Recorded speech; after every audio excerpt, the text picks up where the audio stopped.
لیکن یہ لوٹنا دنیا کا سا لوٹنا نہیں ہوگا، یعنی وہ لوٹنے کے بعد یہ نہیں ہے کہ ایک مردہ قبر میں کوئی بیٹھ جائے گا ہمیں نظر آئے گا. یہ سب کچھ برزخی معاملات ہوں گے جو میں نے پچھلی دفعہ ڈسکس کیے تھے سورہ فاطر کی آیت نمبر 42 کے تحت، کہ نیند کی حالت میں بھی انسان کی روح قبض ہوتی ہے، لیکن اس کو چٹکی کاٹے تو وہ جاگ اٹھتا ہے، روح کا تعلق بھی رہتا ہے اس حالت میں بالکل اس طریقے سے.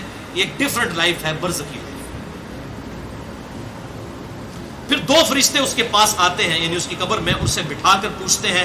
اب یہ وہ 4 سوال یہاں پر آ رہے ہیں اس ڈیٹیل حدیث میں. پہلا سوال کرتے ہیں تیرا رب کون ہے؟ من رب کا؟ وہ کہتا ہے ربی اللہ، میرا رب اللہ ہے. دوسرا سوال پوچھتے ہیں تیرا دین کیا ہے؟ ما دینوں کا، تیرا دین کیا ہے؟ تو وہ کہتا ہے میرا دین اسلام ہے. پھر پوچھتے ہیں کہ وہ آدمی جو تم میں مبعوث کیے گئے وہ کون ہے؟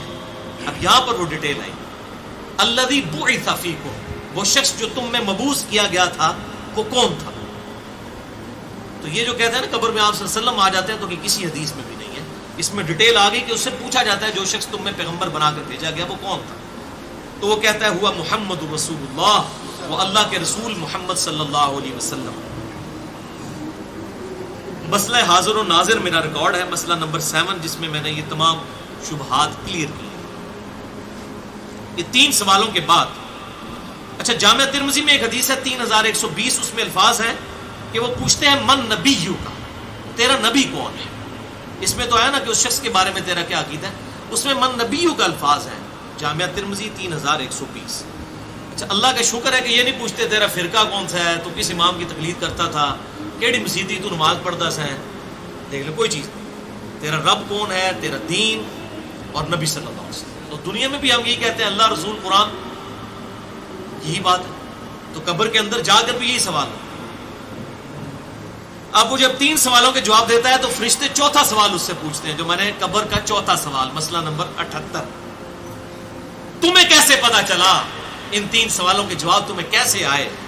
وہ کہتا ہے میں نے اللہ کی کتاب پڑھی تھی، میں اس کتاب پر ایمان لایا اور میں نے اس کے حق ہونے کی تصدیق. اللہ کی کتاب پڑھی ہوگی تو تصدیق کرے گا نا. اگر سنا کے سنی ہوگا کیا تصدیق کرے گا؟ ہاں پڑھا کے سنی ہوگا تو تصدیق کر دے گا. پھر آسمان سے آواز آتی ہے میرے بندے نے سچ کہا، اس کے لیے جنتی بچھونا بچھا دو، اسے جنتی لباس پہنا دو اور اس کے لیے جنت کی طرف دروازہ کھول دو. قبر کے اندر ہی جنت کی طرف دروازہ کھول دو. یعنی آپ سمجھ لیں جس طرح یہ اب ٹچ سکرین موبائل رکھ کے اور جناب لیپ ٹاپ رکھ کے سامنے لوگ بیٹھے ہوتے ہیں نا، تو ایک دوسری دنیا میں چلے جاتے ہیں. تو جنت کا فزیکلی دروازہ کھول دیا جائے گا، اس کو جنت کی ہوائیں بھی، خوشبو بھی آئے گی اور انتظار وہ کرے گا. وہاں اسے ہوا کے جھونکے اور خوشبو بھی آتی ہوگی اور حد نظر تک اس کی قبر کو کشادہ کر دیا جائے گا. خوبصورت چہرے، خوبصورت لباس اور بہترین خوشبو والا ایک شخص اس کے پاس قبر میں آئے گا اور کہے گا اس چیز سے خوش ہو جا جو چیز تجھے خوش کر دے، یہ وہ دن ہے جس کا تجھ سے وعدہ کیا جاتا تھا. وہ شخص پوچھے گا کہ اے شخص تو کون ہے، تیرا چہرہ بھلائی لانے والا چہرہ ہے. وہ جواب دے گا میں تیرا عمل صالح ہوں، یعنی نیک عمال ایک خوبصورت انسان کی شکل میں اس کی قبر میں آ جائے گی. تو پھر وہ شخص کہے گا اے اللہ، اے میرے رب، جلدی کر، فوراً قیامت قائم فرما دے حتیٰ کہ میں اپنے اہل و عیال کی طرف چلا جاؤں. یعنی مومن کہے گا اللہ جلدی جلدی قیامت آئے، مجھے تو اینڈ رزلٹ نظر آ رہا ہے، مجھ سے انتظار نہیں ہوتا، فوراً قیامت آ جائے. ابھی سائملٹینیس کنٹراسٹ آنے والا ہے اس میں.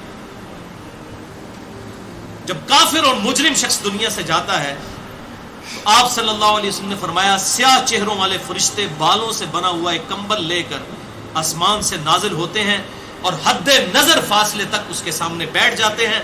پھر ملک الموت، موت کا فرشتہ آتا ہے حتیٰ کہ اس کے سر کے پاس بیٹھ جاتا ہے اور کہتا ہے خبیث روح، اللہ کی ناراضگی کی طرف چل. وہ روح اس کے جسم میں پھیل جاتی ہے تو وہ ملک الموت اس طرح اسے کھینچتا ہے جیسے لوہے کی سلاخ کو گیلے اون میں سے کھینچا جاتا ہے، چس کر کے. گرم سلاخ جو ہے وہ اونی کپڑے کے اندر، گیلے کے اندر ڈال کے یوں کھینچی جائے نا، اس طرح اس کے پورے جسم سے اس کی روح نکالی جاتی ہے. پھر ملک الموت سے باقی فرشتے اس کی روح کو لے کر پلک جھپکنے کے برابر بھی وہاں نہیں رہنے دیتے حتیٰ کہ وہ اسے بالوں سے بنے ہوئے کمبل میں لپیٹ لیتے ہیں. اور اس سے زمین کے مردار سے نکلنے والی انتہائی بری بدبو نکلتی ہے. وہ اسے لے کر اوپر چڑھتے ہیں تو وہ فرشتوں کی جس جماعت کے پاس سے گزرتے ہیں تو فرشتوں کی جماعتیں کہتی ہیں کیسی خبیث روح ہے. وہ کہتے ہیں یہ فلاں بن فلاں کی روح ہے، اور وہ اس کی دنیا کا انتہائی کبھی نام لے کر بتاتے ہیں، حتیٰ کہ اسے آسمانی دنیا تک لے جایا جاتا ہے. اس کے لیے دروازے کھولنے کے لیے درخواست کی جاتی ہے تو آسمان کے دروازے اس کے لیے نہیں کھولے جاتے. پھر رسول اللہ صلی اللہ علیہ وسلم نے سورۃ الاعراف کی آیت پڑھی کہ ان کے لیے آسمانوں کے دروازے نہیں کھولے جائیں گے، وہ جنت میں داخل بھی نہیں ہوں گے حتیٰ کہ اونٹ سوئی کے سوراخ سے گزر جائیں. یہ سورۃ الاعراف کی آیت آپ صلی اللہ علیہ وسلم نے پڑھی. پھر آپ صلی اللہ علیہ وسلم نے فرمایا کہ اللہ تعالیٰ فرماتا ہے اس کی کتاب کو سب سے نچلی زمین میں سجین میں لکھ دو. پھر اس کی روح کو شدت کے ساتھ پٹ کھا جاتا ہے. پھر آپ صلی اللہ علیہ وسلم نے یہ آیت تلاوت فرمائی سورہ الحج کی، جو شخص اللہ کے ساتھ شرک کرتا ہے گویا وہ آسمان سے گر پڑا تو اب پرندے اسے اچک کر لے جائیں یا کسی دور جگہ پر پھینک دیں. پھر اس کی روح اس کے جسم میں لوٹا دی جاتی ہے اور دو فرشتے اس کے پاس آ کر اس سے پوچھتے ہیں تیرا رب کون؟ اب اس سے بھی سوال ہوتا ہے. وہ حیرت زدہ ہو کر کہتا ہے ہائے افسوس ہائے افسوس، میں نہیں جانتا میں نہیں جانتا. پھر پوچھتے ہیں تیرا دین کیا ہے؟ وہ پھر حیرت زدہ ہو کر کہتا ہے ہائے افسوس میں نہیں جانتا میں نہیں جانتا. پھر اس سے پوچھتے ہیں کہ جو شخص تم میں مبعوث کیے گئے وہ کون تھے؟ تو وہ کہتا ہے ہائے افسوس میں نہیں جانتا میں نہیں جانتا. پھر آسمان سے آواز آتی ہے اس نے جھوٹ بولا، اس کے لیے جہنم کا بچھونا بچھا دو. اور بخاری میں الفاظ ہیں 1374. اس کے جواب میں فرشتے پھر اس سے چوتھا سوال کیا کرتے ہیں؟ لا دریتا ولا تلیتا، اور تو نے خود پڑھ کر سمجھنے کی کوشش کیوں نہیں کی؟ یا جو لوگ سمجھے ہوئے لوگ تھے، کتاب و سنت کے منہج پر چلنے والے لوگ تھے، ان کے ساتھ تو کیوں نہیں چلا؟ اللہ تعالیٰ فرماتا ہے اس کے لیے جہنمی بچھونا بچھا دو، جہنم کی طرف ایک دروازہ کھول دو، وہاں سے گرمی اور گرم ہوا اس کی قبر میں آتی رہے گی.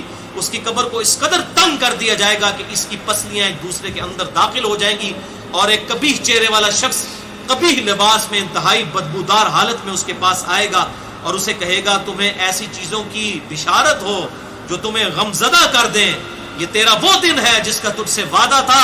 وہ پوچھے گا تو کون ہے؟ تیرے چہرے سے تو خیر کی توقع نظر نہیں آتی. وہ جواب دے گا میں تیرا خبیث عمل ہوں جو تو دنیا میں کیا کرتا تھا. بات عمل کے ساتھ ہی ہے، صرف کلمہ پڑھنا کافی نہیں ہے، عمل. پھر وہ کہتا ہے میرے رب قیامت قائم نہ کرنا، اے میرے رب قیامت قائم نہ کرنا. مومن کیا کہتا ہے؟ قیامت قائم کر رہے اللہ. اب یہ وہ حدیث ہے وہ جس اس آیت کو حل کرتی ہے جو پچھلی دفعہ ایک بھائی نے سوال بھی کیا تھا. سورہ یاسین کی آیت نمبر ہے 52. قالوا یا ویلنا من بعثنا من مرقدنا، یعنی جب قبروں سے نکالا جائے گا مجرموں کو، وہ کہیں گے ہائے افسوس ہمیں کس نے ہماری قبروں سے باہر نکال دیا. تو اللہ تعالیٰ کیا فرمائے گا؟ ھذا ما وعد الرحمن وصدق المرسلون، یہی ہے وہ جس کا وعدہ رحمان نے کیا تھا اور رسولوں نے سچا کہا تھا. تو وہ کہتے ہیں جی منکرین عذاب قبر کہتے ہیں جی وہ انسان کیوں کہتے ہیں ہماری قبروں سے کس نے اٹھا لیا، تو اس پہ عذاب تو نہیں ہوتا؟ عذاب تو ہو رہا ہے. وہ آپ دیکھیں اس وہ حدیث میں کیا کہہ رہا ہے، اللہ قیامت قائم نہ کرنا، یعنی یہ عذاب تو آیا، قیامت آئی تو پھر بڑا عذاب بھی مجھ پر آئے گا. تو اسی لیے وہ اس حیرت زدہ ہوگا قیامت والے دن کہ اب میرے اوپر اگلی مصیبت آ گئی، عذاب کی چوتھی اور فائنل قسط بھی میرے پر آنے والی ہے. اللہم اجرنا من النار. 11ویں حدیث سنن نسائی میں 1834، مشکات میں 1629. ابو ہریرہ رضی اللہ تعالیٰ عنہ کہتے ہیں آپ صلی اللہ علیہ وسلم نے فرمایا جب مؤمن شخص کی موت کا وقت آتا ہے تو رحمت کے فرشتے سفید ریشم لے کر آتے ہیں اور کہتے ہیں راضی ہونے والی پسندیدہ روح نکل، اللہ کی راحت اور رزق کی طرف چل، رب تجھ پر ناراض نہیں. تو وہ بہترین کستوری کی خوشبو کی طرح نکلتی ہے، حتیٰ کہ وہ ایک دوسرے سے اسے لے کر اس طرح کرتے کرتے آسمان کے دروازوں تک پہنچ جاتے ہیں. تو وہ کہتے ہیں زمین سے یہ کیسی پاکیزہ خوشبو تمہارے پاس آئی ہے. وہ اسے مومنوں کی روح کے پاس لے جاتے ہیں، یعنی نیک آدمی کی روح کو، جو پہلے مومن مر چکے ہیں ان کی روحوں کے پاس. تو انہیں اس کے آنے پر اس سے بھی زیادہ خوشی ہوتی ہے، یعنی مومن انتظار کر رہے ہوتے ہیں اور ویلکم کرتے ہیں. جیسا کہ تم میں سے کسی کو اپنے بچھڑے ہوئے شخص کے ملنے پر خوشی ہوتی ہے. تو وہ آلریڈی جو مردہ روحیں وہاں پر پہنچی ہوتی ہیں، جو مر چکے شخص جو ہوتے ہیں ان کی روحیں, وہ نئی آنے والی روح سے پوچھتے ہیں فلاں کا کیا حال ہے, فلاں کا کیا حال ہے. پھر وہ کہتے ہیں اسے چھوڑ دو کیونکہ یہ ابھی ابھی دنیا کے غم میں مبتلا ہو کر یہاں پر آیا ہے. تو مرنے والا شخص کہتا ہے کہ تم جس شخص کے بارے میں مجھ سے پوچھ رہے ہو وہ تو فوت ہو چکا ہے, کیا تمہارے پاس نہیں آیا؟ وہ کہتے ہیں اسے تو اس کے ٹھکانے ہاویہ یعنی جہنم میں پہنچا دیا گیا ہے. اور جب کافر شخص کی موت کا وقت آتا ہے تو عذاب کے فرشتے بالوں کا لباس لے کر اس کے پاس آتے ہیں اور اسے کہتے ہیں ناراض ہونے والی ناپسندیدہ روح نکل, اللہ کے عذاب کی طرف چل. وہ مردار کی انتہائی بدبو کی صورت میں نکلتی ہے, حتیٰ کہ وہ اسے زمین کے دروازے کے پاس لے آتے ہیں تو وہ کہتے ہیں یہ کتنی بدبودار ہے, حتیٰ کہ اسے کافروں کی روح کے پاس ملا دیا جاتا ہے. اب دیکھیں کہ وہ مومن پوچھ رہے ہوتے ہیں, اب میں اس کو ٹرانسلیٹ کر رہا ہوں, برا نہیں منانا. وہ مومن کہتے ہیں کہ فلاں شخص کا کیا حال ہے, فلاں بزرگ, فلاں مولوی صاحب, فلاں حضرت صاحب کدھر ہے؟ وہ کہتے ہیں وہ تو جناب کدوں نہ مار بیٹھے تو آڈے کول نہیں پہنچے. اور پھر فرشتے کہتے ہیں جناب اتنے نہیں آئے جو دوزخ ہی تھے, دیکھ لیں. یعنی وہ اسی لیے پوچھ رہے ہوتے ہیں کہ تو چل ہم تک پہنچ گیا, فلاں بھی ایک دنیا میں بڑا کوئی مشہور نیک آدمی تھا, وہ کدھر گیا؟ تبھی تو وہ ایکسپیکٹ کر رہے ہوتے ہیں نا اس کو کہ اس کو بھی یہاں پہ آنا چاہیے. تو ان کو بتایا جاتا ہے کہ بھئی وہ یہاں پر نہیں, وہ کہیں اور پر ہے. 12ویں حدیث جامعہ ترمذی میں 1071 نمبر اور مشکات میں 130 نمبر ہے. سیدنا ابو ہریرہ کہتے ہیں نبی صلی اللہ علیہ وسلم نے فرمایا جب میت کو دفن کیا جاتا ہے تو 2 سیاہ فام نیلی آنکھوں والے فرشتے اس کے پاس آتے ہیں, ان میں سے ایک کو منکر اور دوسرے کو نکیر کہا جاتا ہے. سیاہ فام نیلی آنکھوں والے خطرناک شکل کے فرشتے منکر اور نکیر. بس وہ کہتے ہیں تم اس شخص کے بارے میں کیا کہا کرتے تھے, یعنی نبی صلی اللہ علیہ وسلم کے بارے میں سوال ہوتا ہے. تو وہ کہتا ہے وہ اللہ کے بندے اور اس کے رسول ہیں, میں گواہی دیتا ہوں کہ اللہ کے سوا کوئی معبود نہیں اور محمد صلی اللہ علیہ وسلم اس کے بندے اور رسول ہیں. وہ دونوں فرشتے کہتے ہیں ہمیں پتا تھا تم یہی جواب دو گے. پھر اس کی قبر کو لمبائی اور چوڑائی میں 70 ہاتھ کشادہ کر دیا جاتا ہے. یہ 70 کہتے ہیں کثرت, حد نظر تک کشادہ کر دیا جاتا ہے. پھر اس کے لیے اس میں روشنی کر دی جاتی ہے. پھر اسے کہا جاتا ہے سو جا. وہ کہتا ہے میں اپنے گھر والوں کے پاس واپس جانا چاہتا ہوں تاکہ انہیں بتاؤں کہ میں کامیاب ہو گیا ہوں. لیکن وہ کہتے ہیں کہ تو دلہن کی طرح سو جا جسے اس کے گھر کا عزیز ترین فرد ہی آ کر بیدار کرتا ہے, حتیٰ کہ اللہ تعالیٰ اسے اس کی خوابگاہ سے قیامت والے دن بیدار کرے گا. یعنی اسے لٹا دیا جائے گا, پھر اس پہ وہ کیفیت وہ جنت والی تاری رہے گی, پھر الٹیمیٹلی اللہ تعالیٰ اسے دوبارہ سے زندہ کرے گا. اور اگر وہ منافق ہوا تو وہ کہے گا میں نے لوگوں کو ایک بات کہتے ہوئے سنا تو میں بھی ویسے ہی کہا کرتا تھا, یعنی مجھے نہیں پتا, اللہ کی وہ گواہی نہیں دے سکے گا, رسول اللہ صلی اللہ علیہ وسلم کا اقرار نہیں کر سکے گا, میں کچھ نہیں جانتا. وہ فرشتے کہیں گے ہمیں پتا تھا تم یہی کہو گے. پس زمین سے کہا جاتا ہے اس پر تنگ ہو جا. وہ اس پر تنگ ہو جاتی ہے حتیٰ کہ اس کی ہڈیاں اور پسلیاں ایک طرف کی دوسری طرف آ جاتی ہیں, یوں بولے اعوذ باللہ تعالی. اور اسے مسلسل عذاب ہوتا رہے گا حتیٰ کہ اللہ اسے خوابگاہ سے دوبارہ زندہ کرے گا.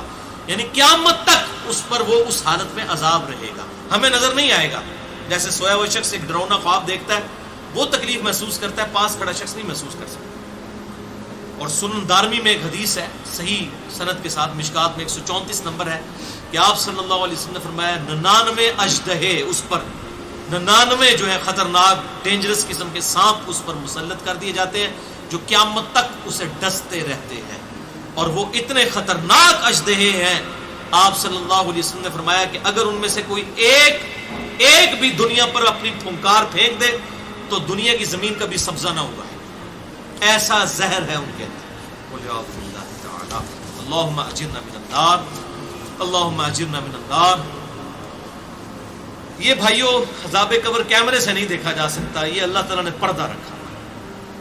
13ویں حدیث جامعہ ترمذی میں 2308, سنن ابن ماجہ میں 4267, مشکات میں 135. سیدنا عثمان غنی رضی اللہ تعالیٰ عنہ جب بھی کسی قبر کے پاس سے گزرتے تو اتنا روتے کہ ان کی داڑھی تر ہو جایا کرتی. ساتھیوں نے پوچھا حضرت جب دوزخ کا ذکر کرتے ہیں اس وقت تو آپ کی آنکھوں میں آنسو نہیں آتے, لیکن قبرستان آ کر آپ پر ایسی حالت کیوں طاری ہو جاتی ہے؟ تو سیدنا عثمان نے فرمایا کہ میں نے اپنے محبوب صلی اللہ علیہ وسلم سے سنا کہ بے شک قبر آخرت کی منزلوں میں سے پہلی منزل ہے, جو اس میں بچ گیا اگلی منزلیں اس کے لیے آسان ہوتی چلی جائیں گی، اور جسے یہاں پر مشکل درپیش ہوئی اس کی اگلی منزلیں اس سے بھی مشکل تر مشکل ہوتی چلی جائیں گی۔ پھر آپ صلی اللہ علیہ وسلم نے فرمایا میں نے قبر سے زیادہ سخت اور برا منظر کبھی نہیں دیکھا۔ تو یہ حضرت عثمان غنی رضی اللہ تعالیٰ عنہ کی وہاں پر یہ حالت ہوتی تھی، اور اس میں کیا الفاظ ہے؟ قبر آخرت کی منزلوں میں سے پہلی منزل ہے، لہذا یہ پرفیکٹ دعا ہے، اللہم ربنا آتینا فی الدنیا حسنہ وفی الآخرۃ حسنہ وقنا عذاب النار۔ یہ مولویوں نے جو اپنے بیچ میں جو ہے وہ انجینئرنگ کرنے کی کوشش کی ہے، واقعنا عذاب القبری، واقعنا عذاب الحشری، یہ جو بدعت داخل کی ہے اس کی ضرورت ہی نہیں ہے، کیونکہ عذاب قبر بھی اس میں داخل ہے۔ اس میں الفاظ آپ نے دیکھ لیے کیا ہے، قبر آخرت کی منزلوں میں سے پہلی منزل ہے، تو واقعنا عذاب القبری، واقعنا عذاب الحشری کہنے کی ضرورت ہی نہیں ہے۔ ربنا آتینا فی الدنیا حسنہ وفی الآخرۃ حسنۃ وقنا عذاب النار۔ تو اس سے یہ بھی بات پتہ چل گئی کہ قبرستان جانے کا مقصد ہے آخرت کی یاد، جو صحیح مسلم میں حدیث ہے 2259 کہ قبروں پہ جایا کرو تاکہ آخرت کی یاد آئے۔ تو سیدنا عثمان بھی دیکھیں قبرستان جا کر وہاں پر آخرت کی یاد کے لیے جایا کرتے تھے، اور یہ حقیقت بات ہے، قبرستان جانے سے ہی انسان کا قبلہ درست ہوتا ہے۔